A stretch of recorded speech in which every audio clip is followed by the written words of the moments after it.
Vamos lá. Boa noite, pessoal. Vocês estão bem? Espero que todo mundo esteja muito bem. Todos os irmãos que já chegaram, os que estão chegando, aqueles que vão entrar no meio da live.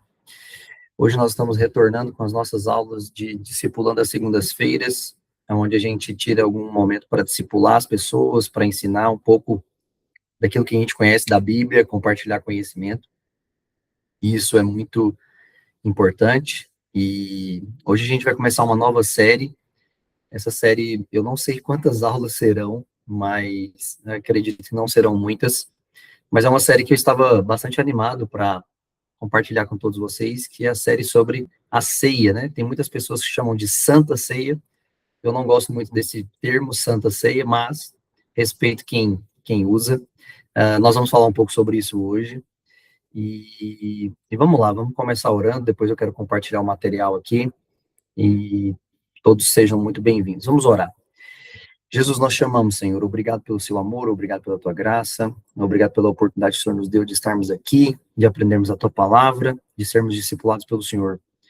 Jesus, perdoa os nossos pecados, lava as nossas mãos, lava os nossos pés, guarda, Senhor Deus, as nossas vidas, lava-nos, Senhor Deus, com as tuas águas, purifica-nos com o teu sangue, o fogo do teu Espírito, a cada dia, Senhor, a cada momento, para que nós estejamos limpos diante de ti, espiritualmente falando. Te amamos, Jesus, te adoramos, expanda nossa mente nesses dias, nessa série, nesse novo assunto, que nós possamos conhecer mais de ti a cada dia e pisarmos, Senhor Deus, os teus pés, em nome de Jesus, Senhor, assim nós te agradecemos e te louvamos. Amém. Vamos lá, deixa eu compartilhar aqui com vocês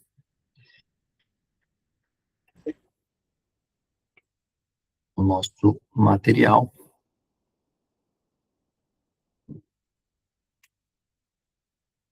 Compartilhar aqui.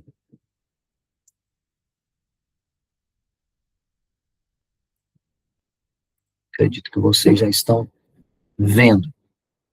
Bom, como eu disse, essa é uma nova série que nós vamos começar hoje, e nós vamos falar sobre a ceia de Jesus, que é essa ordenança, né? Eu vou entrar nesses detalhes aqui hoje com todos vocês, essa ordenança que Jesus nos deixou, que Jesus nos deu, por assim dizer, e eu estava muito animado, né? Muito ansioso por esse tema, porque é um tema muito legal, muito interessante, e eu quero já de antemão falar para os irmãos que eu vou tocar em alguns assuntos aqui, que pode te confrontar, eu vou até usar esse termo num primeiro momento, mas lembrando, hoje é uma aula inicial, é a nossa primeira aula da série, tem mais algumas aulas para frente, eu não sei quantas ainda serão por conta dos materiais, e alguma aula eu posso lembrar de alguma coisa e implementar na próxima, ou criar um novo material para uma próxima aula. Então, eu vou pedir só um pouco de calma e paciência, né, para todos vocês, e muito provavelmente de alguns assuntos que eu falar sobre, de alguns assuntos que eu tocar hoje nessa aula inicial, eles serão melhores explicados ou mais aprofundados na sequência, tá? Na sequência das aulas. Eu estou sendo bem categórico aqui, estou sendo bem conservador, porque eu sei que esse é um assunto que tem algumas particularidades que são marcantes, que as pessoas às vezes precisam se libertar, se desprender de certas situações, mas nem tudo eu consigo falar aqui hoje, mas pode ter absoluta certeza que nós vamos falar nas aulas seguintes, tá? Nas aulas que por aí vão vir. Então, se hoje eu tocar em algum assunto que você não esteja tão acostumado, pode ficar tranquilo que mais para frente a gente vai falar sobre isso. E depois eu sempre deixo um momento ali de 5, 10 minutos para quem quiser fazer alguma pergunta, ou tirar alguma dúvida, fazer algum comentário. A gente sempre abre essa oportunidade e depois os irmãos podem abrir os microfones e fazer os seus comentários, tá bom? Mas eu quero deixar só isso claro já de início, que hoje é só a primeira aula, então vão vir muitas aí para frente. Bom, Eu sempre abro com essa tela, né, de bem-vindos, quero dar bem-vindos a todas as pessoas que são da nossa igreja ou não são. Nós somos a Igreja O Verbo, aqui no Brasil. Nós temos uma igreja aqui em Goiânia, o lugar onde eu estou, a cidade onde eu estou fazendo essa aula, e aqui nós temos uma igreja, somos pastoreados pelo pastor Ciro e a pastora Vanilda, e nós temos uma igreja também em Uberlândia, que é uma filial nossa, pastoreada pelo pastor Jair, a pastora Valquíria, e tem alguns irmãos aí de Uberlândia, sempre, né, eles estão aqui conosco nessas aulas, e é muito legal tê-los. Eu não sei se todos, o restante dos irmãos que entraram aí são da nossa igreja, mas, enfim, sendo da nossa igreja ou não, sejam todos muito bem-vindos, e aqui o intuito é nós crescermos, é nós nos desenvolvermos, expandir a nossa mente, né, fazer com que a nossa mente cresça, e aqui a gente vai aprender mais Jesus a cada dia, mais da sua palavra também. Bom, aqui um rápido repasso sobre um script dos estudos, tá? O que basicamente nós vamos, não que nós vamos aprender, porque dentro desse ponto 2, por exemplo, sei aspectos gerais, tem N situações, e dentro de análise textual de 1 Coríntios também são algumas aulas, então não é tudo que nós vamos aprender aqui nessa tela, mas é um script dos passos que nós vamos trilhar nessa série, tá? Então, nós vamos aprender sobre a correlação entre a ceia e a Páscoa. Eu não vou usar o termo perder, tá? Porque fica ruim, mas eu não vou investir muito tempo nesse tema, porque aqui a ideia é que nós analisemos principalmente o texto de 1 Coríntios, para nós nos libertarmos de algumas coisas, tá? Mas eu não poderia falar de ceia sem antes conectar isso com a Páscoa, porque está intrinsecamente ligado os dois assuntos. Então, hoje nós vamos fazer um repasso rápido aí sobre ceia e Páscoa. De novo, não é o foco comparar um assunto com o outro, mas eu trouxe aqui só para, às vezes, nós estamos tratando com pessoas mais iniciantes, outros já estão na igreja há muito tempo, então, tentando abarcar todo mundo, eu trouxe essa correlação, tá? Entre a ceia e a Páscoa. Vocês vão ver que são poucos slides ali que eu dediquei para esse assunto. Hoje ainda nós vamos falar sobre ceia, aspectos gerais, então eu vou, tem vários slides que eu vou tratar sobre vários aspectos da ceia, tá? E na semana que vem a gente começa a falar ou a analisar o texto, né? Fazer uma análise textual de Lucas, capítulo 22, dos versículos 7 ao 20, tá?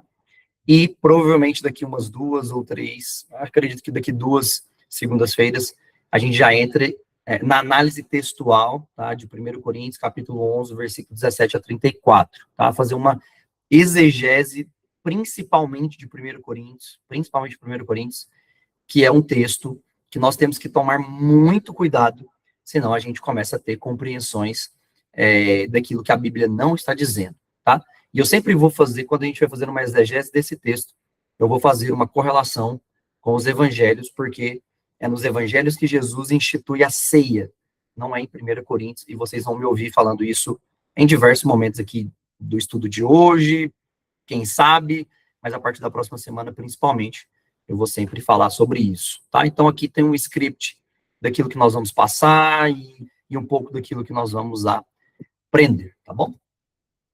Bom, vamos lá, deixa eu só passar aqui. A correlação entre a ceia e a Páscoa, tá? Então, um contexto histórico, para quem não sabe, né, de novo, a gente está lidando com pessoas que podem estar iniciando na igreja hoje, outros que já estão mais avançados. Aqueles que já estão mais avançados, né, tem um pouco de calma e paciência, principalmente na aula de hoje. Eu vou falar sobre reforçar contextos básicos, né, e pode ser que eu fale de alguma coisa que você já saiba, mas é só em respeito àqueles que estão começando na caminhada com Jesus. Então, um contexto histórico ali, né, a ceia foi uma refeição de Páscoa, tá? Então, era o momento da Páscoa, era o dia, ou era os dias de Páscoa, e Jesus convida os discípulos para fazer uma refeição diferente, tá? A última ceia de Jesus com os discípulos aconteceu durante a celebração da Páscoa judaica. Essa é uma festa judaica, os judeus têm basicamente 7 festas, e essa festa judaica, e a Páscoa é uma dessas 7 festas, tá? Dessas festas que os judeus celebram, tá? Então, Foi dentro desse contexto da celebração desta festa judaica que Jesus instituiu a ceia. Isso a gente consegue ver em Mateus 26, versículos 17 e 19, quando a Bíblia diz, no primeiro dia da festa dos pães asmos, né, que também era conhecida assim, ou os pães sem fermentos, os discípulos vieram a Jesus e perguntaram, onde queres que façamos os preparativos para comeres, ou para comermos a Páscoa? Veja, eles são diretos em perguntar aonde será a Páscoa, né? Ou seja, Jesus estava celebrando a Páscoa judaica tradicional, e durante essa refeição ele institui a ceia, tá? A ceia do Senhor Jesus foi instituído dentro desse contexto, tá? De celebração da Páscoa. Então, começa aí a correlação entre a nossa ordenança da ceia com a celebração desta festa judaica, que era chamada de Peshat, né? Ou Páscoa, em português. A Páscoa do Antigo Testamento, né? A Páscoa foi instituída em Êxodo 12, quando Deus tira, né? Quando Deus liberta o povo de Israel da escravidão do Egito. Então, foi algo que Deus colocou, instituiu ali para eles, né? Que a partir daquele dia seria, daquele momento seria um marco de liberdade, né? De libertação. E todas as vezes que eles celebrassem esse momento, eles tinham que recordar daquele dia, né, que Deus tirou eles de uma grande escravidão ali no Egito, e isso acontece ali em Êxodo, capítulo 12. Os elementos principais que tinham nessa festa, o cordeiro sem defeito, né, eles tinham que imolar o cordeiro, cada família, se a família fosse pequena, juntaria ali 2 famílias, né, tinha sangue, então, nos umbrais da porta, eles precisavam passar o sangue ali deste cordeiro.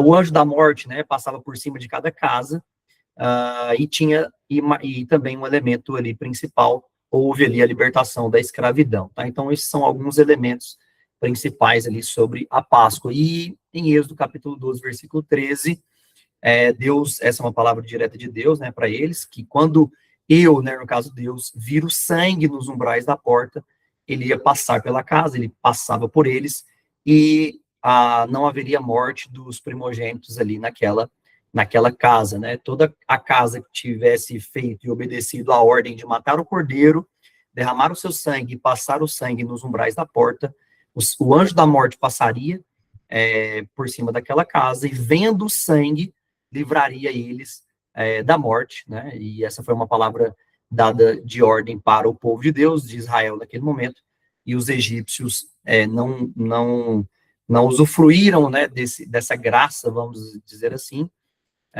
e eles tiveram os seus primogênitos mortos naquela noite, né? O sangue do cordeiro os protegeu da morte, tá? Então, esses são alguns elementos da Páscoa, e isso se correlaciona ali, principalmente, o cordeiro, que simboliza a carne, né, e o sangue se correlaciona ali junto com a nossa ceia, tá? Aquilo que a gente conhece de ceia. Então, Jesus, ele cumpre, né, a Páscoa. No Novo Testamento, Jesus é apresentado como o Cordeiro Pascal definitivo, ou seja, aquilo que Deus apresentou para o povo de Israel no Antigo Testamento era uma imagem daquilo que Jesus seria no futuro, né? Então, o cordeiro que eles mataram, e eles continuaram matando esses cordeiros, era uma figura de Jesus, que seria o cordeiro em definitivo, que foi morto uma única vez, e de Jesus para cá, a igreja, os cristãos, não tem mais a necessidade de matar animais, derramar o sangue, porque Jesus fez esse sacrifício em definitivo. Isso a gente consegue ver em algumas referências, uma delas é 1 Coríntios capítulo 5, versículo 7, quando a Bíblia diz, Cristo, nossa Páscoa, foi sacrificado por nós.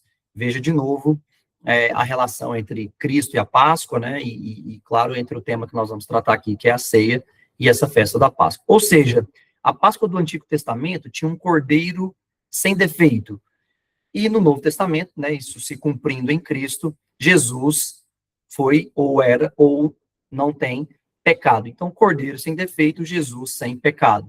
O sangue na porta, Jesus derramou seu sangue na cruz. O livramento da morte, naquele momento dos primogênitos, nós temos vida eterna, ou salvação eterna, e nós também fomos livrados da morte, Jesus cumpriu isso. Libertação do Egito, o povo naquele dia, basicamente ali começa a libertação deles, né, do Egito, a purificação deles, né? A salvação deles, porque a salvação do povo de Israel, naquele momento ali, se deu pelo sangue nos umbrais da porta, né? Ali eles foram salvos e ninguém morreu ali. E então é a libertação do Egito e nós a libertação do pecado, tudo isso Jesus cumprindo, e tudo isso foi cumprido por Jesus, tá? Transição ali da antiga para a nova aliança, né? A Páscoa apontava para algo maior, então aquilo que eles fizeram de matar o cordeiro, derramar o sangue, passar o sangue nos umbrais da porta, era uma figura, era uma imagem, apontava para algo maior que viria a acontecer no futuro. A antiga aliança, a Páscoa era anual, na nova aliança, a ceia é como um memorial. Na antiga aliança, o cordeiro era um animal físico, né, literal. Na nova aliança, Jesus é esse cordeiro. Na antiga aliança, houve uma libertação física. Na nova aliança, existe uma libertação espiritual. A antiga aliança foi feita com Israel, esse sangue desse cordeiro foi uma aliança que Deus fez com Israel. Na nova aliança, o sangue de Jesus é feito através ou para a igreja, né? Essa nova aliança é feita através de sangue também, mas não mais para uma nação propriamente dita, que é a nação de Israel, mas sim para todos os povos, todas as línguas, de todas as nações, denominado agora como igreja. A igreja, esse grupo, esse grupo de pessoas que vive e que experimenta essa nova aliança em Cristo Jesus, agora no Novo Testamento, tá? Bom, detalhe profundo aqui, tá? Jesus morreu na Páscoa, então a ceia acontece na Páscoa e Jesus também morre na Páscoa. Jesus foi crucificado exatamente no período em que os cordeiros pascais eram sacrificados em Jerusalém. Isso mostra que ele não apenas celebrou a Páscoa, mas ele de fato se tornou a Páscoa, porque em toda Páscoa havia morte do cordeiro, derramamento do sangue, né? E por aí vai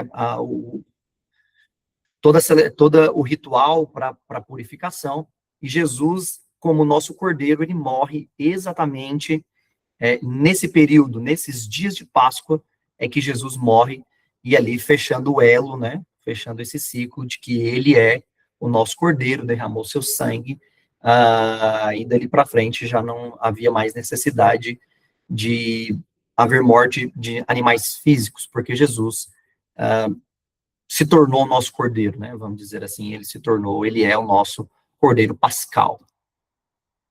Então, resumo de tudo isso, tá? De ceia versus Páscoa e a correlação entre a ceia e a Páscoa. A relação é esta, né? A Páscoa no Antigo Testamento aponta para o sacrifício de Cristo no Novo Testamento, e a ceia no Novo Testamento celebra esse sacrifício. Então, tudo está ligado, ou tudo está correlacionado a partir daí. Ou de forma simples, a Páscoa é a profecia, então todas as vezes que eles celebravam a Páscoa era um ato profético, né, de que Jesus viria para morrer como cordeiro. A cruz é o cumprimento dessa profecia, e a ceia que nós praticamos, né, essa ordenança que Jesus deixou, é a lembrança de tudo isso, tá? Nós cumprimos essa ordenança para recordarmos, para relembrarmos, e tudo isso é feito em memória de Cristo Jesus. Nós vamos falar muito sobre isso, claro, logicamente, nesse estudo aqui da ceia, tá? Então, isso foi, eu disse que seria poucos slides, tá? Sobre essa correlação entre a ceia e a Páscoa, até mesmo porque não é o objetivo aqui, mas eu quis trazer isso, mesmo que de forma resumida e simples, para que principalmente as pessoas que estão nos ouvindo ou que estarão nos ouvindo no futuro, porque essas aulas são gravadas, e essas pessoas sejam iniciantes na fé de Cristo Jesus, saibam que pelo menos tem uma correlação e depois elas busquem maior profundidade entre uma celebração de festa e essa ordenança que Jesus deixou para nós, tá? Agora, cumprindo o passo 2, ou o tópico 2 do nosso script, tá? Eu vou falar sobre aspectos gerais da ceia, vou jogar aqui na tela e vou fazer comentários, tá? E é aqui que tem alguns assuntos que eu vou citar e vou falar e vou comentá-los, tá? De forma bem básica, como eu disse lá no início, hoje é uma aula um pouco mais de aspectos gerais, uma aula mais básica, e a partir da semana que vem a gente começa a aprofundar um pouco mais em alguns detalhes, tá? Então, aqui um pouco mais de aspectos gerais sobre essa ordenança que é a ceia. Por exemplo, referências bíblicas, né? Eu quero estudar sobre ceia. Quais são os textos, quais são as referências bíblicas que eu procuro? As referências bíblicas diretas sobre a ceia são Mateus capítulo 26, versículos 17 a 30, Marcos capítulo 14, do versículo 12 até o versículo 26, Lucas capítulo 22, do versículo 7 até o versículo 20, depois do versículo 20 até cita mais algumas coisas, mas eu quis travar ali. 1 Coríntios capítulo 11, versículos 17 a 34, tá? Por que tem um asterisco, ou 2 asteriscos aí, Kelvin, em 1 Coríntios? Porque, já entrando nesse assunto, 1 Coríntios não é um texto direto sobre a instituição da ceia, ou seja, a ceia não foi instituída quando Paulo escreveu 1 Coríntios. Paulo escreveu 1 Coríntios, nas próximas aulas eu vou trazer para vocês a linha do tempo, tá? De quando Mateus escreveu, de quando Marcos escreveu, de quando Lucas escreveu, e quando Paulo escreveu. Embora foi escrito propriamente dito perto, mas os acontecimentos foram em uma escala de anos muito grande. Ou seja, quando Mateus, né, sentou-se à mesa para comer a ceia ou para participar da ceia com Jesus, depois de muitos anos, Paulo escreveu sobre isso, tá? Então, a ceia, ela não está instituída em 1 Coríntios. Paulo não sentou-se à mesa com Cristo. Paulo nem era discípulo de Jesus no tempo em que Jesus instituiu a ceia.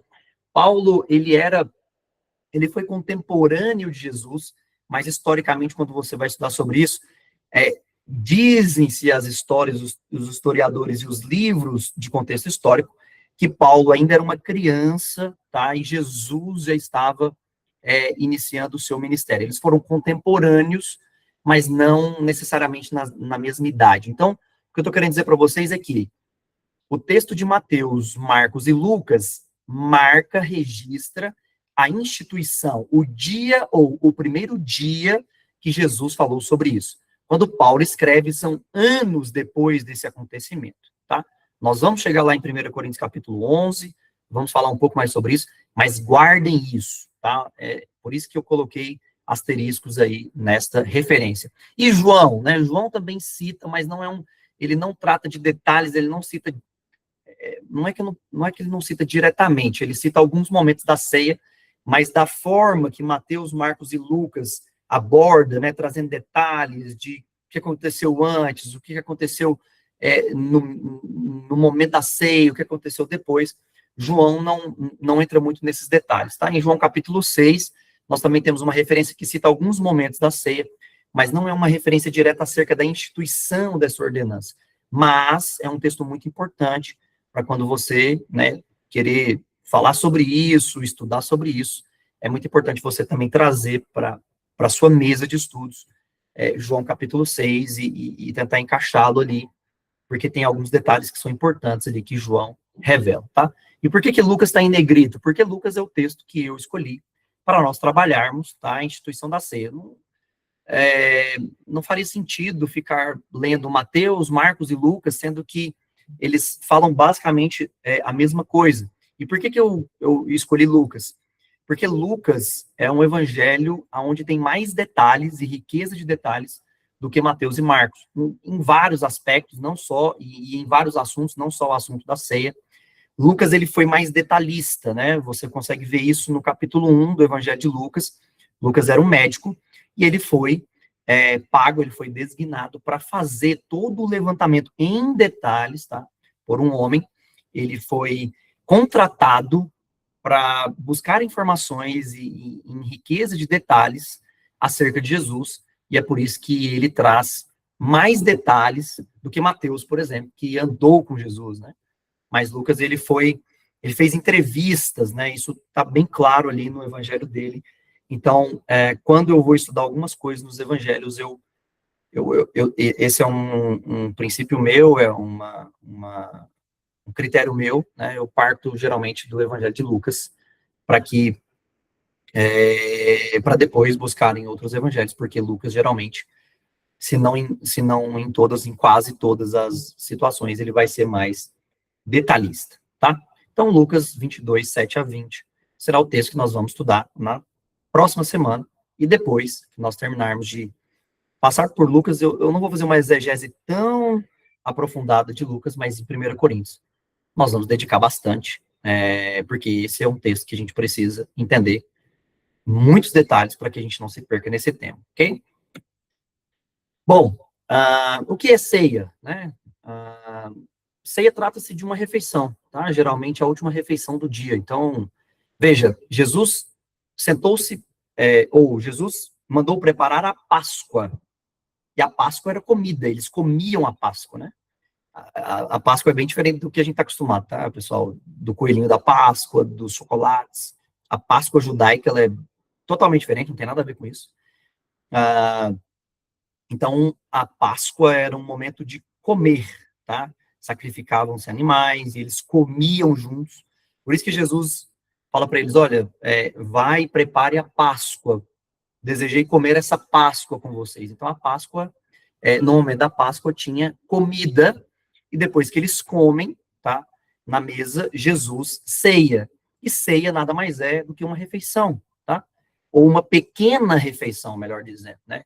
Uma última refeição do dia. Geralmente, quando você faz um acompanhamento nutricional, o nutricionista, ele te passa algumas refeições, né? Você, às vezes, está comendo mal, quer fazer uma perca de peso, ou melhorar a sua alimentação. O nutricionista, ele vai te passar algumas refeições, o café da manhã, um lanchinho pequeno ali entre o café da manhã e o almoço, depois almoço, um lanchinho pequeno entre o almoço e o jantar, e depois do jantar ele vai te passar, aí você come como ceia uma castanha, como ceia você toma, sei lá, um copo de leite, né, semi-integral, não sei o que, tal, aquelas coisas de nutricionista. Ou seja, uma pequena refeição depois da sua refeição principal, tá? Eu não estou desmerecendo a ceia, né? Tem uns irmãos aí que a gente tem que tomar um certo cuidado. Eu não estou dizendo que a Páscoa era maior que a ceia, tá? Eu só estou dizendo que a Páscoa era o jantar, vamos dizer assim, tá? E a ceia foi uma pequena refeição depois desse jantar. Tanto é que Jesus partiu um pedaço de pão, né? Um pedaço de pão não mata fome. Então, a ideia já vai conectando isso com 1 Coríntios. Se você entender do texto de 1 Coríntios, Paulo está dando uma cacetada naquela igreja, está puxando mesmo, assim, fortemente, né, a atenção deles em relação a isso. Ceia não é para comer. A gente não vai para a igreja comer a ceia. A ideia não é essa, não é para matar a fome, né? Tanto é que Jesus parte o pão. Vocês vão perceber no texto de Lucas, não só de Lucas, nos outros também, que eles repartiram o cálice, era um único cálice, que cada um bebeu num cálice único, né? Então, isso não era para matar a fome, era apenas uma instituição, né?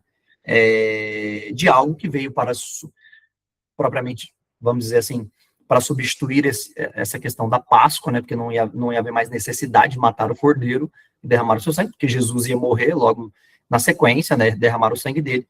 E ele institui essa ceia, né, esse momento, como uma ordenança, e ele ordena, né, que isso seja repetido, ele faz ali um modelo, ele deixa ali um exemplo, mas isso nós vamos estudar um pouco mais a partir da próxima semana. Mas gravem isso, ceia é uma refeição, uma pequena refeição, geralmente uma última ali, pequena refeição do dia que as pessoas fazem. Do ponto de vista doutrinário, o que é a ceia? Do ponto de vista doutrinário, a ceia é uma ordenança, tá? É uma ordenança, ou seja, Jesus instituiu para que nós a cumprirmos, para que nós possamos cumprir essa ordenança. Então, é uma ordem, uma palavra de ordem de Jesus, para que nós, como corpo de Cristo, como igreja, nós venhamos a praticar, a celebrar, né? Tem muita gente que fala, vamos celebrar a ceia também, não vejo problema algum de usar esse termo, mas do ponto de vista doutrinário, essa é uma ordem É uma ordenança que Jesus deixou para a igreja como seu corpo, né? A igreja é o corpo de Cristo, e é uma ordenança que o corpo de Cristo execute, né? Faça cumprir essa ordenança dada aí por Jesus. Do ponto de vista doutrinário, a ceia é uma ordenança, tá? Tem que ser cumprida, tá bom? Os elementos da ceia, né? Então, a ceia, basicamente, como eu disse, ela é uma pequena refeição, não é para matar a fome. Então, se você... Esse texto está em 1 Coríntios, né? Muita gente conhece isso, mas já deixando aqui uma dica, no dia da ceia não vai para a igreja com fome, não deixe de almoçar, ou não deixe de tomar café. Por exemplo, nosso culto aqui em Goiânia é pela manhã, então não deixe de tomar café para você comer a ceia na igreja, tá? A não sei que você esteja num jejum espiritual, aí já é um outro assunto, mas não diga assim, hoje eu não vou tomar café da manhã, hoje eu não vou jantar, porque eu vou comer a ceia na igreja. E ceia não é para matar a fome, tá? E tanto é que são dois elementos que são, ou que estão na ceia. Claro que nós vamos falar muito sobre isso lá na frente, mas já apresentando, né, os elementos da ceia são o pão, que é a representação do corpo de Cristo, e o vinho, que é a representação do sangue de Cristo. Eu vou aprofundar nisso lá na frente, mas eu já quero dar uns pequenos uns pequenos ensinamentos aqui sobre isso. Existem alguns equívocos e alguns erros doutrinários, inclusive, de algumas pessoas em relação a isso. Eu não vou dizer que são dois extremos, porque o critério não é questão de extremidade. Mas é errado eu entender que o pão simboliza o corpo de Cristo. Isso é errado. O pão não é o símbolo do corpo. E o pão também não é o corpo que depois... O pão não é o corpo de Cristo depois de orado. Ele não sofre uma transliteração, ele não é transliterado, né? Ele não vira o corpo de Cristo. Tem muitas pessoas que acham que o pão é só o símbolo, e não é só símbolo. Símbolo é outra coisa, tá? Por exemplo, o cordeiro é o símbolo de Cristo. Isso é o símbolo, né? Cordeiro simboliza Cristo. O pão não simboliza o corpo. O pão é a representação do corpo. Mas o pão também, depois que você ora, ele não se transforma no corpo. Então, como que a gente entende isso? A gente entende isso através da representação. Não é o símbolo e também não é literal. Porque se fosse literal, o pão teria que se transformar num corpo, né? E ele não se transforma. As pessoas podem falar, mas é espiritualmente. Mas a Bíblia não diz isso. Agora, ele não é símbolo e ele também não é. Agora, Jesus fala sobre isso, Paulo também fala sobre isso em 1 Coríntios, que o pão é o corpo de Cristo. Então, representação é a palavra mais adequada nesse contexto, ou seja, representa o corpo, é mais do que um símbolo, tá? É a representação do corpo de Cristo, ok? E o vinho é a representação do sangue de Cristo. Isso tem que ficar muito claro. De novo, eu vou aprofundar nisso lá na frente, tá? Mas isso, já vai anotando isso, já vai tendo isso na sua mente, que o pão é a representação do corpo e o vinho, ou o suco de uva, né? É a representação do sangue. Esse é um aspecto geral que eu não coloquei aqui, mas a gente pode fazer isso agora. Qual que é o certo, Kelvin? Trabalhar com vinho na igreja ou com suco de uva? Tanto um quanto o outro. A Bíblia fala que Jesus serviu vinho, tá?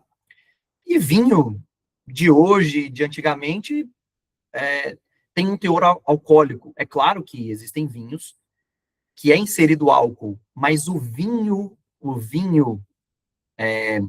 natural, ele tem teor alcoólico por si mesmo, pela fermentação. Se você estudar como que o vinho é feito, né, se você tiver a oportunidade de visitar uma vinícola, que é o lugar onde produz vinho, você vai perceber que através da fermentação e o tempo que ele passa dentro dos barris, aquilo gera o seu teor alcoólico. Então, é algo natural, aquela questão. De novo, é claro que tem alguns vinhos que as pessoas inserem vinhos ali, inserem álcool ali, né, para ele ficar com um teor alcoólico um pouco mais avançado. Mas naquele tempo também tinha, tá? Então, eu não vejo um erro a igreja servirem vinho. Qual é o ponto de atenção? O ponto de atenção é que as primeiras igrejas serviam vinho. O ponto de atenção é que, a partir do momento que a igreja começa a crescer e esse grupo começa a ficar gigantesco e vir pessoas de toda qualquer situação, nação e tudo mais, a igreja começou a receber pessoas que vinham de um contexto alcoólico, então pessoas que sofriam de alcoolismo. E só quem vive isso, né, sabe medir o risco que é a pessoa sentir pelo menos o cheiro, então, quem sabe o gosto, né? Então, quem vem desse contexto do alcoolismo, se ele entra para a igreja e ele tem acesso a esse vinho, tem muitas pessoas que têm recaída pelo cheiro, e mesmo que tenha um cálice muito pequenininho e a quantidade seja pequena, mas aquele teor de álcool ali pode trazer uma recaída para essas pessoas. Então, dentro dessa visão conservadora, as igrejas pararam de trabalhar com vinho na ceia e instituíram esse suco de uva mais próximo do natural possível, né? Vamos dizer assim, sem fermentação. Porque, de novo, a fermentação é um dos critérios, dos quesitos que faz com que o vinho libere o seu teor alcoólico. Então, é por conta disso, mais por isso, tá? Em respeito e em cuidado com essas pessoas que vieram, né, desse sofrimento do alcoolismo, que venceram isso, mas não podem, né, principalmente durante um certo tempo, ou às vezes o resto da vida, ter de novo acesso, mesmo que em quantidade pequena, um teor de álcool, mesmo que seja mínimo, e faz essa pessoa ter uma recaída, tá? Então foi por isso que a igreja, ou foi basicamente por esse motivo que as igrejas deixaram de servir vinho na ceia e passaram a servir esse suco de uva integral, né? Integral, que a gente conhece hoje, tá bom? Então, o vinho, né, ou o suco de uva, é a representação do sangue de Cristo dentro dos elementos da ceia. Bom, por que nós praticamos a ceia? Basicamente por três pontos, tá? É um memorial, né? Então, é um momento que a igreja se reúne com um único objetivo e propósito, né? De memorar, é um memorial, né? Nós fazemos isso em memória, não in memória, né? Se fosse in memória do latim, nós estaremos trazendo dentro desse contexto que Jesus estaria morto.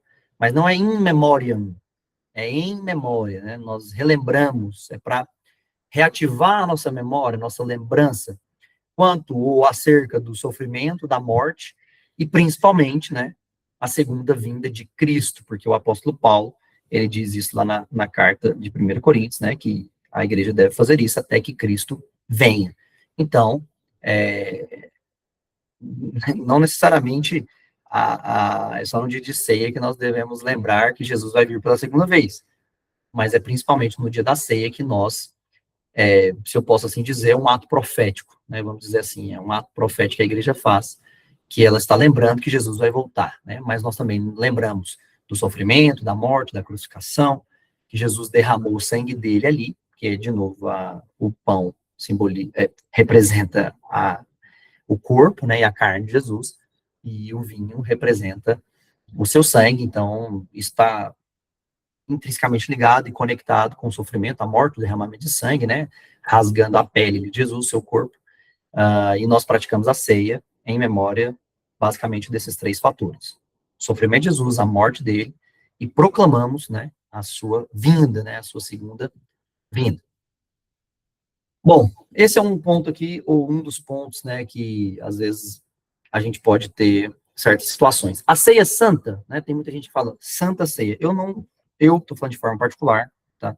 Não estou falando em nome institucional da igreja de onde eu participo, porque você pode perceber aí em algum post do Instagram, ou os cultos que são transmitidos via YouTube, alguém falar Santa Ceia, ou algum post falando de Santa Ceia, né? Mas a gente tem que tomar muito cuidado com isso, com alguns extremos, tá? E algumas situações que podem nos levar para um caminho aonde Deus não está. Então, a pergunta é, a ceia é santa? Do ponto de vista de divindade, absolutamente não. A ceia ela não é santa, muito menos ela tem poder de santificar alguém, tá? Jesus ele não instituiu a ceia com o propósito de santificação. E nem o próprio Jesus chama de santa, Paulo não chama de santa, os discípulos não chamavam de santa. Então, isso foi uma questão cultural, e aqui eu não estou dizendo que a partir de hoje, a sua igreja não começa, não sei se você é da nossa igreja, mas não sendo, não chegue lá no seu pastor e fala, a partir de hoje não coloque santa, porque a ceia não é santa. Eu só estou trazendo algo para reflexão. A primeira igreja não tratava a ceia como santa, tá? Essa ordenança como santa. E existe um cuidado que a gente tem que tomar, tá? A ceia não tem o poder de santificar alguém, esse poder está na palavra de Deus. Quem nos santifica é a palavra de Deus. Mas a ceia está lá dentro da palavra. Poxa, mas dentro da palavra tem situações, então tudo que está lá dentro nos santifica. Tudo eu posso tratar como santo, né? Então, essa é uma reflexão. A gente tem que tomar um certo cuidado com isso. É claro que, só eu falar santa ceia tem algum problema? Eu não vejo, tá? Qual é o problema? Neste ponto, inclusive, deve haver um grande cuidado por parte dos cristãos para não tratar essa ordenança com uma certa idolatria. E aqui é um ponto que a gente tem que tomar muito cuidado. Tem muita gente que trata, de fato, a ceia como santa, intocável, né? Eu vou falar de alguns exemplos aqui, tá?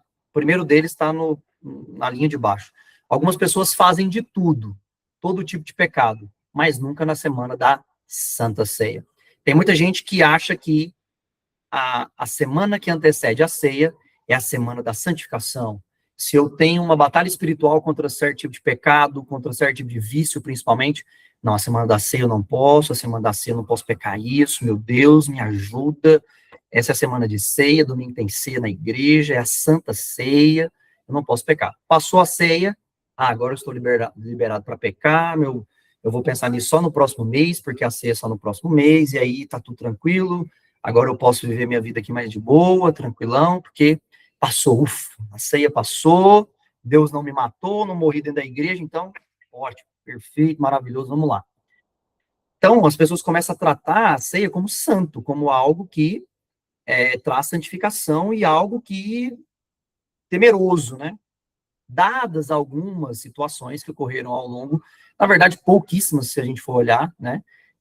Dentro das igrejas, mortes, por exemplo, né? Aqui na nossa região em Goiânia, houve sim, lá atrás, há muitos anos atrás, sim, uma situação de que uma pessoa que morreu por uma questão de ceia, que Deus usou alguém para falar com essa pessoa e ele não obedeceu e no ato da ceia ele morreu.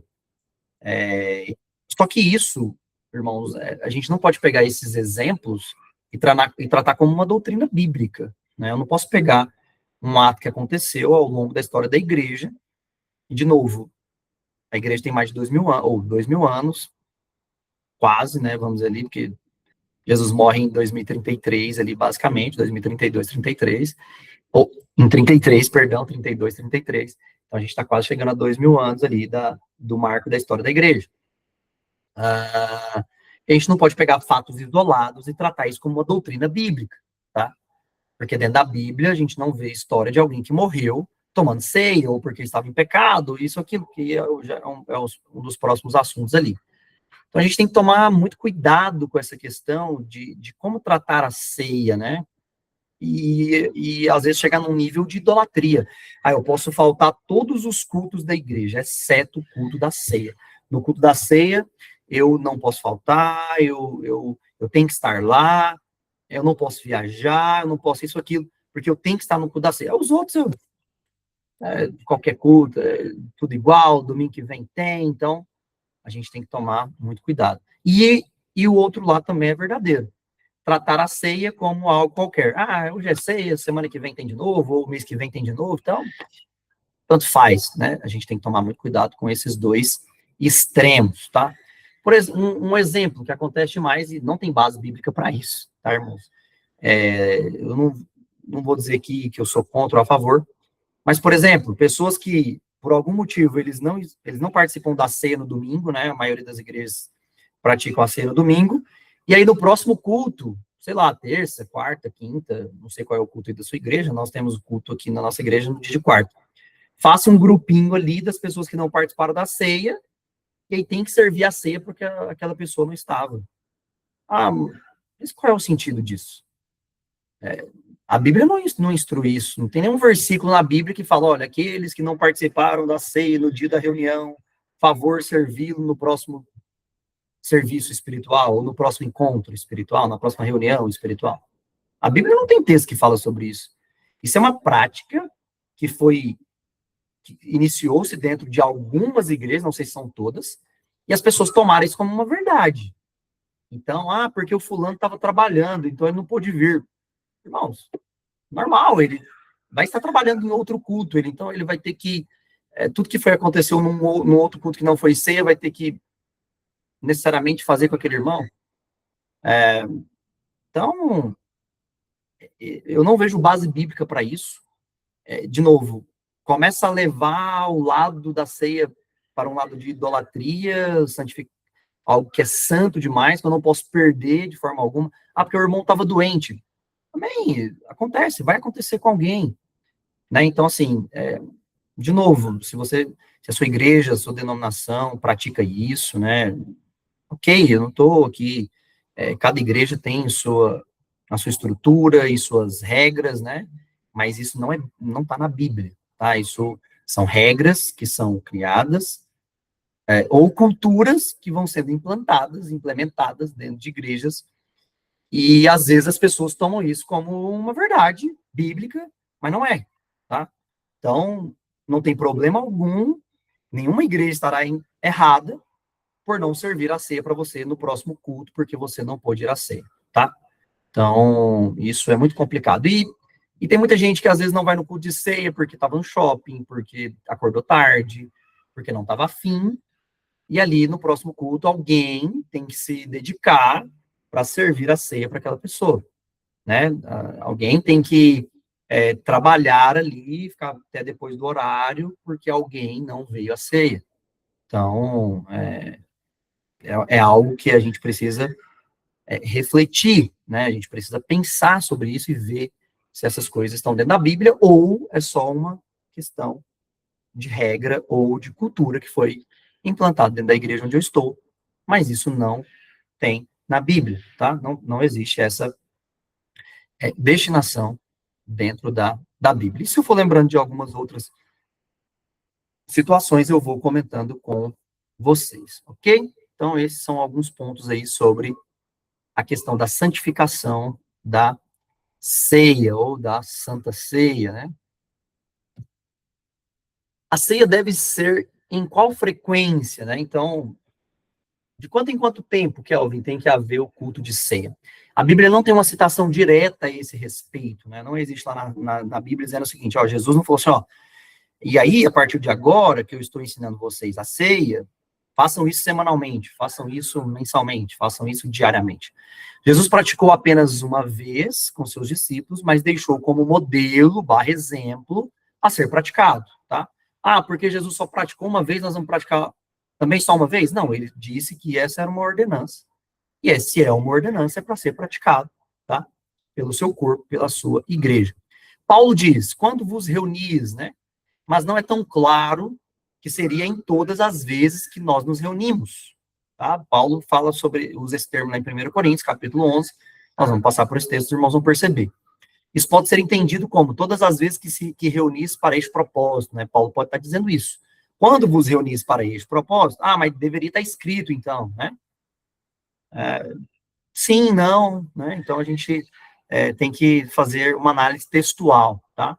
Fato é que não existe uma citação, uma referência direta a esse respeito quanto à frequência que deve haver a celebração da ceia ou a prática da ordenança da ceia. Alguns grupos praticam semanalmente, por exemplo, os católicos, né, eles chamam de hóstia.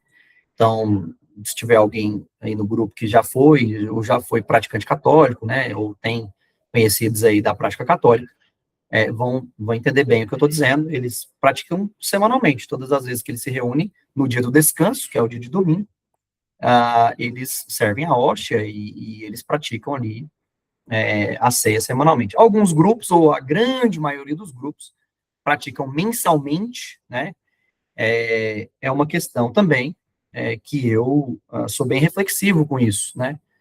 Sempre o primeiro domingo do mês. Eu sei que é por uma questão de organização, de agendas, principalmente, né?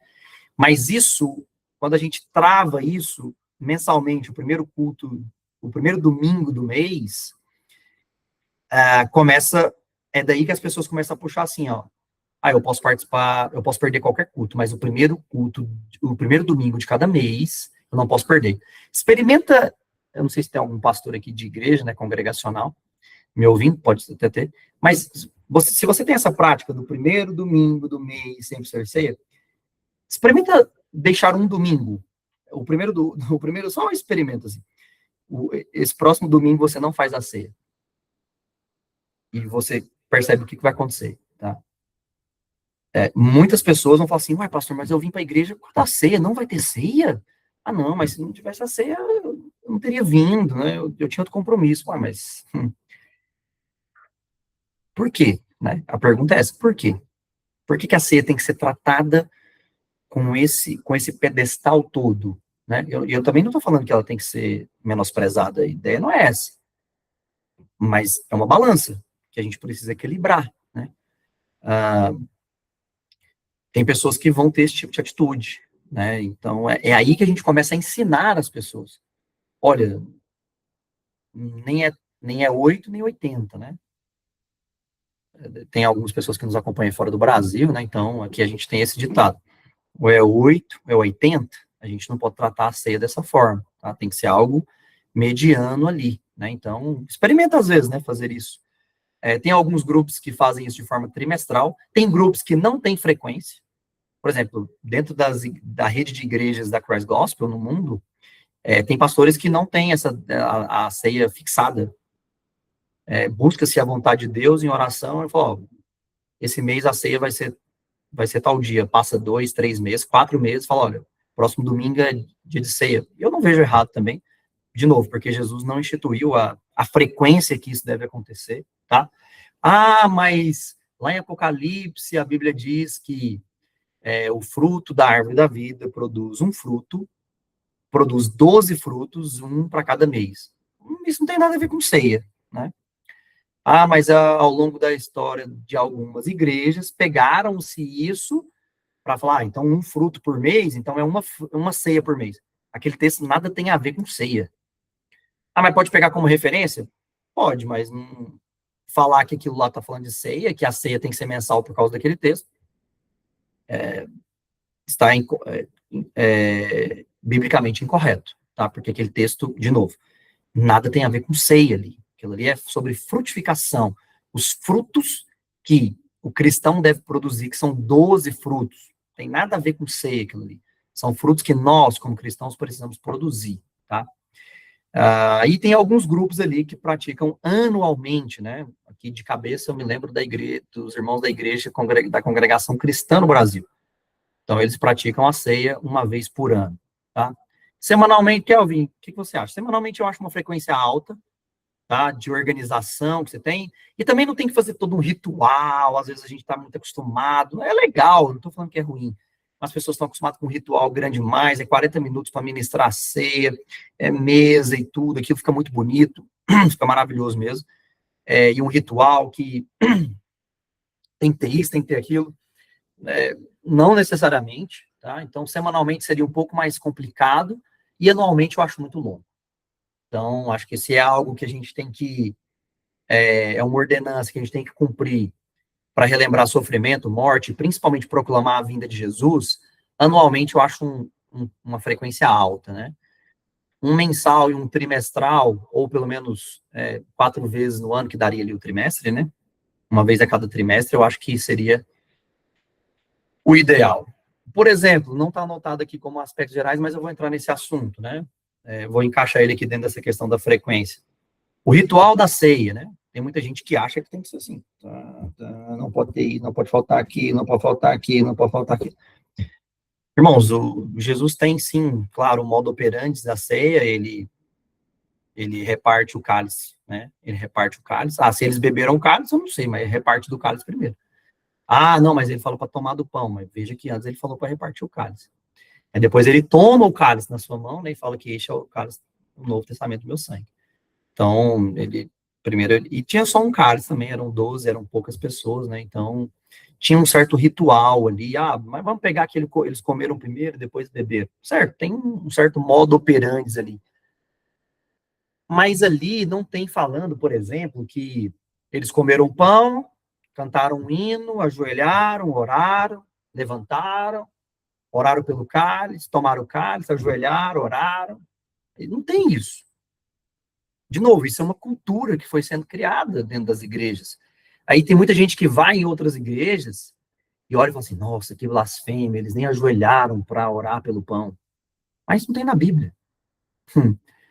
Isso não está escrito. Então, mas tudo tem... Não, nem tudo está escrito, mas você não pode julgar a prática de certas igrejas medindo pela sua régua cultural. Nossa, mas olha lá, eles comeram pão e não cantaram da harpa. Né? Tem muitas pessoas que falam isso. Mas não está escrito na Bíblia que tem que ser cantado em harpa. Mas é uma prática de algumas igrejas? É uma prática de algumas igrejas, mas nem todas. E nem todas têm que seguir isso. Né? Isso não quer dizer que é assim que tem que ser feito. Então, a gente tem que... É por isso que eu disse no início, né? A gente tem que expandir um pouco a mente para entender que o que é bíblico? O que não pode ser mudado? Não pode ser mudado é a ordenança da ceia e os elementos. Pão e vinho ou suco, né? Já passei sobre isso, já falamos sobre isso. Isso não pode ser mudado. Jesus agradeceu, deu graças, orou, ok, então vamos orar. Esse é o modo operandi. Agora, o hino que é cantado, a forma que é feito, se comeu o pão e ajoelhou e orou, ou não ajoelhou, ou comeu o pão, deu graças, tomou o cálice, deu graças e todo mundo embora para casa, não tem nada antibíblico ou herético nisso, tá? Então a gente tem que tomar um certo cuidado, de novo, com essas questões que são culturais para nós, ou para um certo grupo, mas não vai ser cultural para outros, tá? Então a gente tem que tomar cuidado com essas questões, que às vezes a gente acaba julgando, né, as pessoas por essas situações, tá? Isso a gente tem que tomar um certo cuidado. Esse é outro ponto, né, que, meu Deus, esse e o próximo são pontos aí bem melindrosos desse assunto. Quem está apto a participar da ceia, né? Todo aquele que crê em Jesus como seu Salvador. Todas as pessoas que creem em Jesus como seu Salvador, elas estão aptas a participarem da ceia. Algumas igrejas só permitem que seja participante deste momento aqueles que são batizados em águas. Não há uma referência direta em relação a esse ponto. Os que defendem essa linha de pensamento baseiam-se em Colossenses capítulo 2, versículos 10 a 15, a maioria, tá? A maioria das igrejas que defendem essa tese baseia-se neste texto. Porém, essa referência, Colossenses capítulo 2, versículos 10 a 15, não está relacionada à ceia, mas sim ao batismo em águas. Então, pega-se parte deste texto de Colossenses 2 e conecta isso com a ceia, porque ela está falando de corpo de Cristo, e a ceia é para a igreja que é o corpo de Cristo, lá está falando que através do batismo você é inserido neste corpo, então se você não está inserido nesse corpo, você não deve participar, deixar. Irmãos, a Bíblia não tem uma citação direta, uma referência direta em relação a esse ponto, né? Eu lembro de participar de uma outra igreja, que eles faziam assim, olha, só levanta quem vai participar da ceia, quem vai participar da ceia, só quem é batizado nas águas, quem não está em pecado, né? E aí você começa a pensar assim, mas quem não está em pecado? Aqui não tem pecado, né? Beleza, ok. Quem fez isso, quem deixou o vício, quem não está morando com a segunda mulher, quem não sei o quê, aí você começa a olhar e fala assim, daqui a pouco todo mundo vai ficar sentado, quem vai ficar em pé, né? Numa situação dessa. É tanto seletismo que a gente começa, aí a gente tem que voltar para a Bíblia, né? Lembra-se, assim, do catolicismo, né, apostólico romano, começou com tanta coisa, que algumas pessoas ao longo da história voltaram e falaram, não, peraí, vamos voltar para a Bíblia aqui, vamos olhar o que a Bíblia está dizendo. Então, não tem um texto dizendo assim, olha, os aptos das pessoas que devem participar da ceia desse momento são esse, né? Tem que estar assim, assim, assim, assado. Não existe isso. Então por que tem que ser aqueles que creem em Jesus? Porque o ato foi uma ordenança de Cristo Jesus, tá? Para 12 discípulos. Veja, 12, não 11. É o próximo assunto aí que eu vou falar. Para 12 discípulos. E esses discípulos ensinaram outras pessoas, tá? Então, é uma ordenança de Jesus. É um ato em prol de Cristo, na morte, no sofrimento, proclamando que ele venha. Alguém que não crê em Jesus, tomar do pão e beber do cálice, não vai ter efeito algum, porque ele não está nem sabendo para que é aquilo. Agora, se ele crê em Jesus, se alguém pregou para ele crê em Jesus como seu Salvador, aí sim, ele está fazendo isso para Cristo, em Jesus. Porque quando você crê em Jesus, você é salvo. A Bíblia diz. Marcos, capítulo 16, né? Esse texto é muito conhecido. Ide por todo mundo, pregar o evangelho. Aquele que crê e for batizado será salvo. Porém, quem não crê será condenado. Não é quem não crê e não for batizado. Quem não crê será condenado. Então, aqueles que creem em Jesus já estão salvos. Nós alcançamos salvação em Cristo através do nosso credo, de crermos em Jesus. Nós já tivemos aulas básicas sobre salvação aqui, né, nesse Discipulando as Segundas, que é essa nossa comunidade. Então, não existe aí uma citação, uma referência direta, dizendo quem é e quem não é. Então, aqueles que creem em Jesus como seu Salvador, esses estão aptos a participar. Mas lá na minha igreja só participa assim, assim, sabe? Irmãos, é a regra lá, amém, tá tudo certo. Foram pessoas que se juntaram e decidiram aquelas regras. Mas falar que isso é bíblico, e principalmente se embasar em Colossenses 2, pode até se colocar lá e fazer uma conexão. Mas o texto de Colossenses 2 não está falando sobre ceia. De novo, está falando sobre circuncisão de coração, não de carne. Está falando sobre batismo nas águas, que o batismo nas águas é uma circuncisão do nosso coração, que Jesus faz essa circuncisão e nós não precisamos da circuncisão da carne como era feito no judaísmo, né? Essa prática que veio lá de Abraão, né? Ou de Abraão.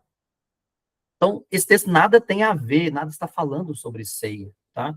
Respeito os irmãos que se apoiam, respeito os irmãos que coloquem esses critérios. Mas, biblicamente falando, a gente não tem uma referência direta que fala quem pode, quem não pode, quem não deve, tá? Então, baseia-se num único critério, que é crer em Jesus. Porque alguém que não crê em Jesus, participar da ceia, vai ter efeito algum.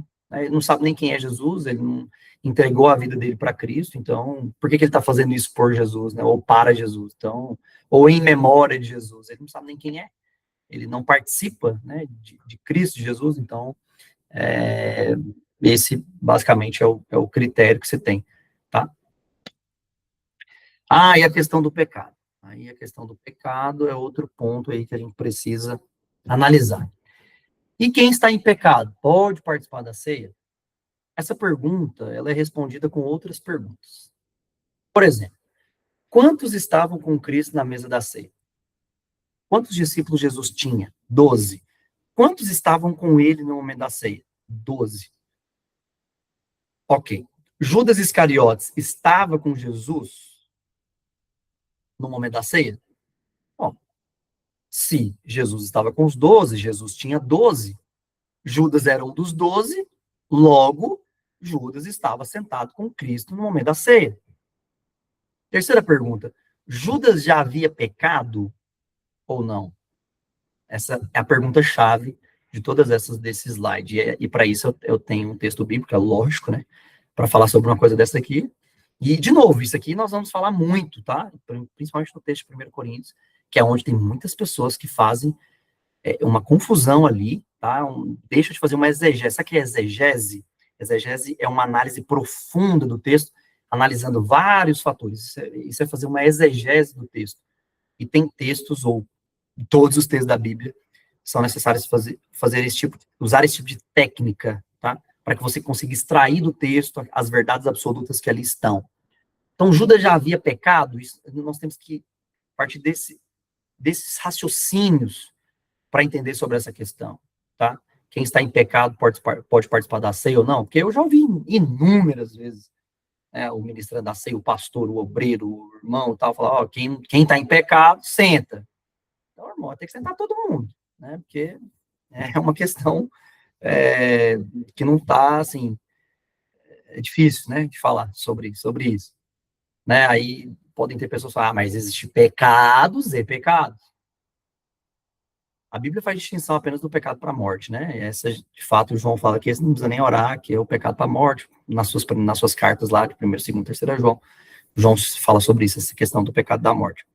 Mas diante de Deus não existe o pecadão e o pecado e o pecadinho, né? Para Deus é pecado. Então, espiritualmente falando, se nós pecamos, nós pecamos. Seja uma mentira, seja um homicídio, é pecado. Né? Agora, as consequências são mais pesadas para um do que para outros. Espirituais, físicas, psicológicas, né? Isso é uma verdade, uma lei, isso é uma lei mesmo, natural, estabelecida por Deus. Mas a questão que nós estamos avaliando aqui é a questão espiritual, né? Então, Judas já havia pecado, e se a gente for lembrar, qual foi o pecado de Judas? Será que foi um pecadinho? Ou será que foi um pecadão?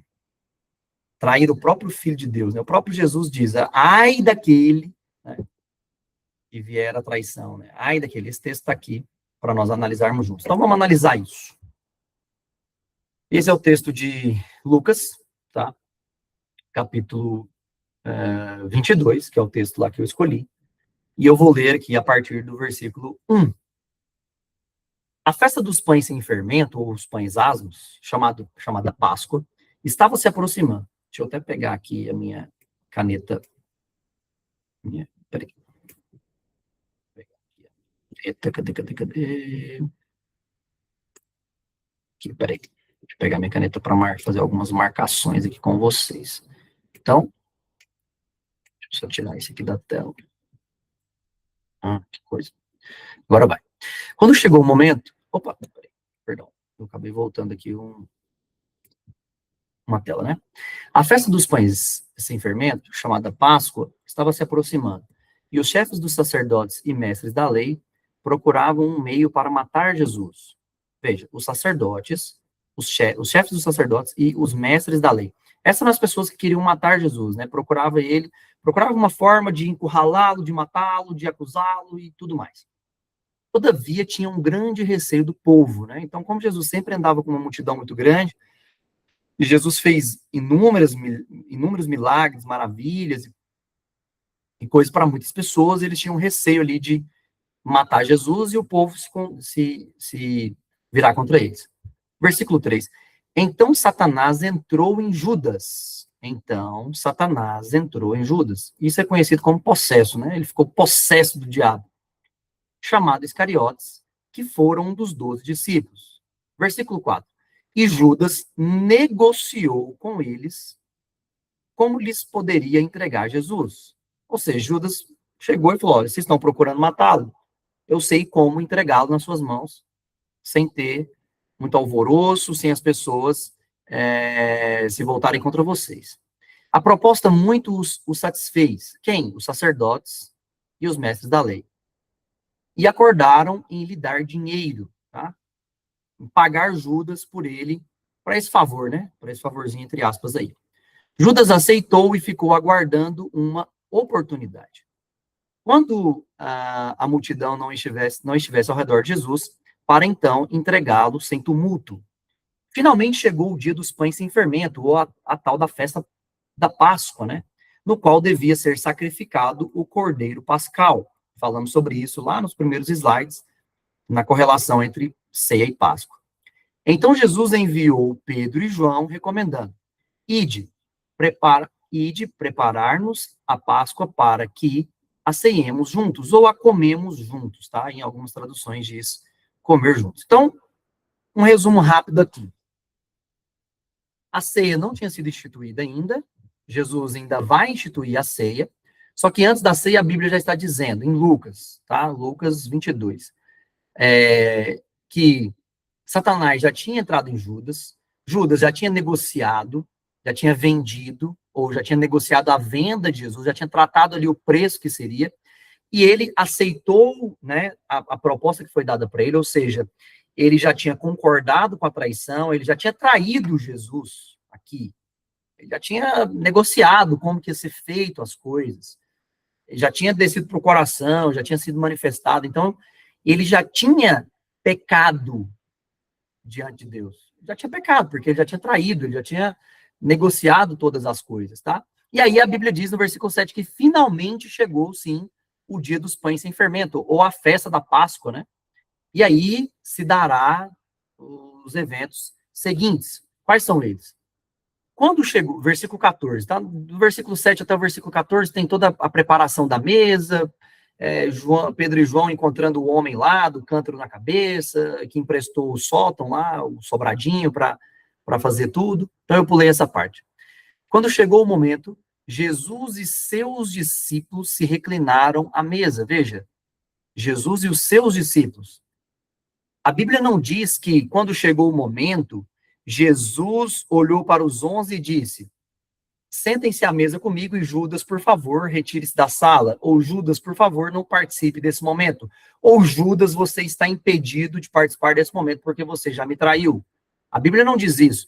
A Bíblia que Jesus diz que, quando chegou o momento, Jesus sentou à mesa, ou reclinou-se à mesa, né, junto com os seus discípulos. E Judas estava lá. Vamos continuar para vocês verem.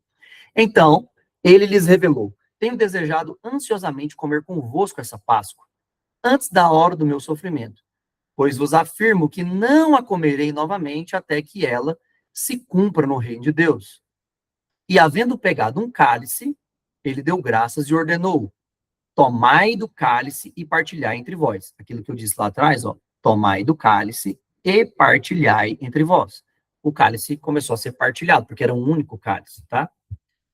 Veja, pegado um cálice, esse um aqui, ó, é no quesito de quantidade, tá? Um cálice. Hoje a gente bebe em vários cálices pequenininhos, né? Mas eu não sou dessa época, eu não me recordo dessa época, mas eu ouvia falar quando criança de que um tempo, um pouquinho antes, né, do meu pai, por exemplo, ir para a igreja, isso antes de 1998, algumas igrejas também serviam a ceia em um único cálice. E aí passava um pano, uma espécie de pano ali para dar uma limpada, e aí passava na boca de todas as pessoas, né? Imagina. É claro que com o aumento de quantidade de pessoas, se torna um pouco mais difícil. É impossível não, mas se torna um pouco mais difícil. Pensa, uma igreja com 5.000 pessoas, você tem um cálice. A ceia nunca acaba, né? Vai ficar um mês tomando a ceia. Mas, enfim, tomai do cálice e partilhai entre vós, tá? Pois vos declaro que, de agora em diante, não mais beberei do fruto da videira, até que venha o reino de Deus. E, tomando um pão, havendo dado graça, ou seja, orou, né? O partiu e o serviu aos discípulos. A Bíblia não diz que Jesus pega o pão e fala assim, ó, vocês 11 vão comer. Judas, por favor, você fica sentado olhando os outros comerem. A Bíblia não diz isso. E o serviu aos discípulos, recomendando: isso é o meu corpo, oferecido em favor de vós. Fazei isto em memória de mim. Da mesma maneira, depois de cear, pegou o cálice, explicando. Ou seja, ele pegou este cálice que foi partilhado entre todos, né? Porque, pensa, eles estavam numa mesa quadrada ou redonda, e aí o cálice foi passando, até voltar para a mão de Jesus de novo. E tomando, da mesma maneira, depois de cear, pegou o cálice, explicando: este cálice significa a nova aliança no meu sangue, derramado em vosso benefício. Versículo 21. Eis, contudo, que a mão daquele que vai me trair está com a minha, deixa eu esperar esse negocinho sair, está com a minha sobre a mesa. Depois desse versículo tem muitos detalhes a mais sobre isso, eu não quis trazer porque senão a leitura ia ficar muito grande, mas aqui a gente já entende que Judas estava lá. Judas entrou naquele lugar, Judas estava entre os 12, Judas reclinou a mesa, Judas bebeu do cálice, Judas comeu do pão, Judas participou da ceia, mesmo depois de ter pecado quem sabe, né, se a gente pode classificar assim, o maior pecado da humanidade, né? Aí fica na briga ali entre Adão ter comido do fruto proibido e Judas. Mas acho que Adão ainda é maior, porque se Adão não tivesse comido do fruto proibido, Judas não teria pecado. Então vamos colocar ele como maior. Então, o segundo maior pecado da humanidade, né? A traição do Filho de Deus, Jesus. Olha o tamanho disso. Olha o impacto disso, né? O cara que traiu o Filho de Deus, que entregou o Filho de Deus para ser morto. Olha o tamanho desse pecado. E ele estava na mesa. Ele reclinou a mesa, ele entrou, ele sentou, ele comeu do pão, ele bebeu do cálice. E em momento algum, Jesus o proibiu de comer ou de beber. Em momento algum. Ah, mas é porque Paulo escreve lá em 1 Coríntios que tem que ser feita uma reflexão, que aquele que toma indignamente, nós vamos entrar nisso. Mas Paulo escreveu anos depois, Paulo nem estava aqui. Ah, mas Paulo recebeu do Senhor. Sim, Paulo recebeu do Senhor, mas a motivação que Paulo escreveu 1 Coríntios é totalmente diferente da motivação que Lucas escreveu seu evangelho. Paulo escreve 1 Coríntios para corrigir erros gravíssimos que aquela igreja estava cometendo, inclusive erro grave na ministração da ceia. E é por isso que Paulo bate forte ali naquela igreja. Aqui, a ceia estava sendo instituída. Foi a primeira vez que isso aconteceu. Então, Jesus não retira Judas daquele momento. Ele não exclui Judas daquele momento. E aí, vem a pergunta, quem está em pecado pode participar da ceia? Isso é de cada um. A instrução que Paulo dá é, examine-se, pois, a si mesmo e tome e coma. Não é examine-se, pois, cada um a si mesmo e reflita se você vai ou se você não vai. De novo, Jesus deu uma ordenança. Ordem, você não reflete se vai cumprir ou não. Ordem é para ser cumprida. Ah, mas o fulano de tal está em pecado absurdo e ele participou da ceia. Irmãos, a gente tem que olhar para nós. A reflexão, ela é particular.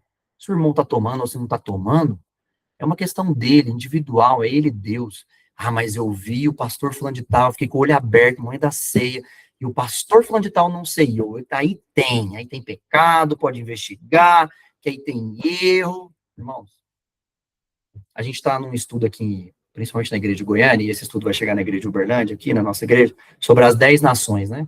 Israel venceu para chegar na terra de Canaã, e nós vencemos espiritualmente, e isso está dentro de nós. E uma delas é o caçador de pecado. Tem irmãos que são caçadores de pecado, né? Caçando os pecados na vida das pessoas, mas não procura, não caça os dele, né? Próprio. Então a gente tem que se preocupar conosco. A reflexão, ela é particular, ela é individual.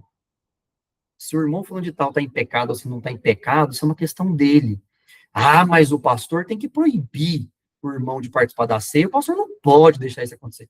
Me mostra um texto na Bíblia que dá base para um pastor, um obreiro, um evangelista, um apóstolo, um semideus, proibir alguém de tomar ceia.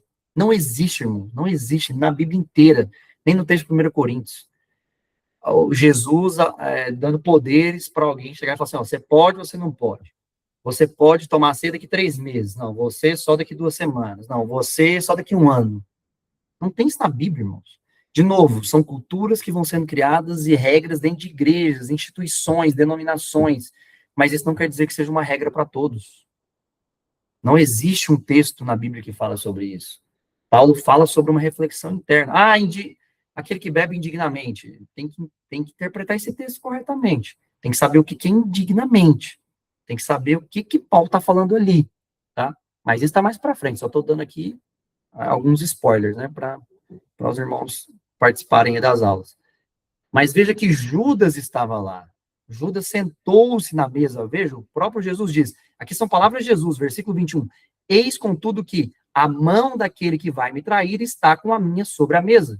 Judas estava com a mão sobre a mesa. Judas comeu. Judas pôs a mão no sangue. Ah, mas eu já ouvi história de alguém que morreu porque estava em pecado. Ok, mas Judas não morreu. Aqui não. Nesse momento, não.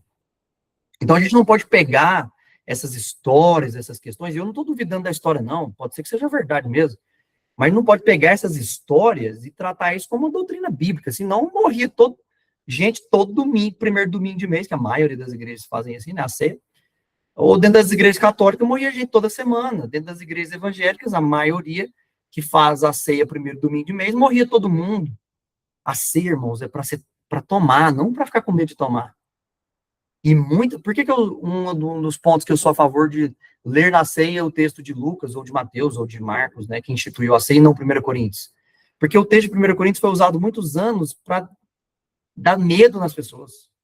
E Jesus, quando instituiu a ceia, ele instituiu com a motivação de que tome, que faça parte. E Paulo, quando escreveu 1 Coríntios também, a motivação era para as pessoas participar, tomar, e não tomar, mas usavam-se palavras ali, detalhes de palavras ali que Paulo utilizou na escrita para trazer medo nas pessoas. Tá vendo aqui, ó? Toma muito cuidado com a ceia, porque a ceia é santa e você tem que ir isso aquilo. Eu não estou falando para tratar de qualquer jeito. Eu só estou dizendo já nessa primeira aula básica, e na aula básica que eu já estou falando, né? Que a gente tem que tomar cuidado com isso. E nós temos que entender o que a Bíblia está dizendo, para que nós sejamos libertos de certas coisas, para que nós tenhamos alegria, prazer, júbilo no dia da ceia, tomar a ceia com paz, né?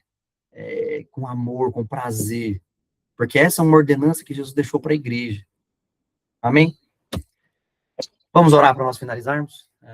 Eu vou deixar aí depois, né? Vou parar a gravação e a gente vai ter alguns minutos para os irmãos comentarem ou fazer algumas perguntas. Pode ficar à vontade para isso. Vamos orar. Jesus, nós chamamos, Senhor. Obrigado pelo seu amor, obrigado pela tua graça. Obrigado, Jesus, por tudo que o Senhor é. Grande é o teu nome. Não existe nome que está acima do teu, Senhor. Assim a Bíblia nos diz em Filipenses capítulo 2, Paulo nos diz isso. Teu nome está acima de todos os nomes, Senhor. Expanda a nossa mente nesses estudos, Pai. Nós estamos tratando das coisas do Senhor, ensinando as coisas do Senhor aqui. Tratamos de um assunto sério, Senhor Deus, como é a ceia, Pai. Essa ordenança que o Senhor tem nos dado. Essa é a aula básica, a primeira aula que nós vamos ter. Depois nós vamos aprofundando cada dia mais nesse tema. Que nós possamos ter alegria, que nós possamos ter amor, que nós possamos ter desejo de participar dessa ordenança que o Senhor nos deixou. Em nome de Jesus, muito obrigado por esta noite. Nos dê uma noite de descanso, em paz, nas nossas casas, na nossa família. Em nome de Jesus, abençoa também a vida daqueles que estarão assistindo essas aulas depois, tempos depois, quem sabe anos depois, mas que eles também sejam edificados. Em nome de Jesus, amém. Deixa eu parar aqui a gravação. Peraí, irmãos, deixa eu parar a gravação.